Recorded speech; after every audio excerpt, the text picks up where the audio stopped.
So I brought up the postmortem opportunities. Yeah. And actually, yeah, then I'm excited, as I described last time. Cool. Then actually nothing we might do on earth, whether or not I assent to choose to be in a relationship with God here on earth, ultimately doesn't matter that much. So then great. Then we're just chatting. Yeah. I mean, I would disagree with that in the sense that you want me to have a theodicy or something. Well, no, that there's value to this life in the here and now. So a lot of Christians think they're just passing through earth, stay out of hell free card type of thing.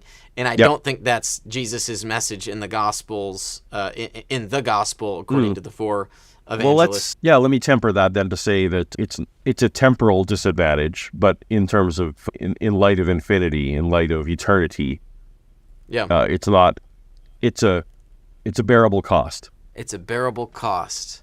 For me to have, like, it's ultimately like if I die and then God gives me another chance, I might regret that my decades on earth were spent poorly.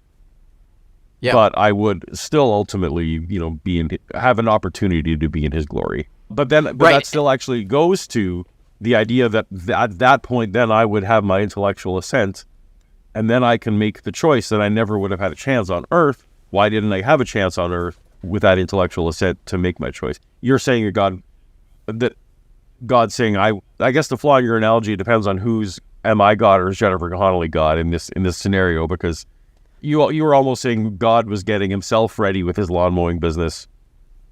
So that is what I'm implying with the analogy, that your role as the lawnmower is like God who prepares the ground. I mean, we could look, for example, even at some of the parables of Jesus about the sower, who sows seed. Yeah, but it sounds like you're saying God needs to get a little bit more wealthy for me to give Him a chance. No, not financially speaking, but maybe certain states of affairs do need to align or occur in order for some end result to come about.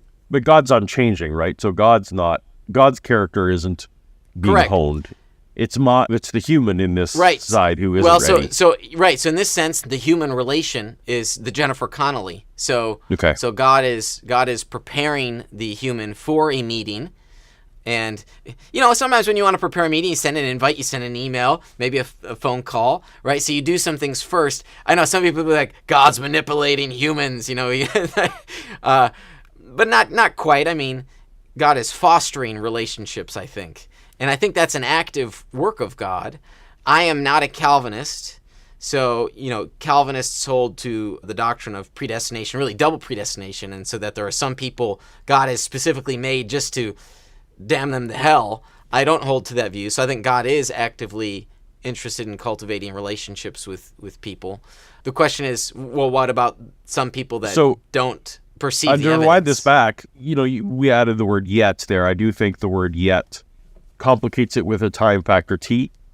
And so in order to talk about the argument without weighing in the time factor, I guess we could just move this to the point, the last point in time T where a person can make a decision, be that pre-death or post-death. I think you would agree that if one doesn't have intellectual assent before they have their opportunity to make a choice, then it doesn't really matter. Yeah, so let's thinking about the formal premise of the argument, if we were to insert or propose this new variable of postmortem opportunity, that would, correct me if I'm wrong, but that would formally defeat the premise, right? I mean, it would show that it's logically compatible for God to be loving, and yet there are, at least in this life, some, very few, non-resistant non-believers. Right, I say few as like a relative to the population. Then this is where it becomes more of I feel like divine hiddenness isn't work great as an argument to convince someone else that God doesn't exist. It's it's more that it's that personal thing, because only a person themselves can identify this non-resistant non-belief status. At that point, so my question is about the premise, way you're describing it. But the way you're describing it, you're right. But then I would be like, well, now I don't care, because now I'm just waiting for time for me for the time variable T final, T prime, or whatever we're calling it. I'm now in limbo and just waiting for that time to happen. And I shouldn't live my life any differently one way or the other, right? Because I can't assume that it's going to happen. Yeah. Well, I mean, You might start exploring. You might take a personal journey like Dr. Stephen Strange, goes on the exploration for finding meaning. He starts hiking. Did you see Doctor Strange, the Marvel, the first one? Indeed, more times than is good to count. You'd like to admit? Yeah. So, like in the plot, he breaks his hand, right? He's a doctor, and so he has this existential crisis because he can't do what he was amazing at doing. So he seeks all the answers, goes to all the gurus, yada yada, and he finds his way in the Himalayas. So he goes on a existential journey. So maybe you might consider that if the first premise were defeated, formally speaking, but yet, as you say, it's still a very personal thing, it just places you in limbo, then maybe you might, or one might change their behavior, right? They might seek out the spiritual meaning if it's to be found there.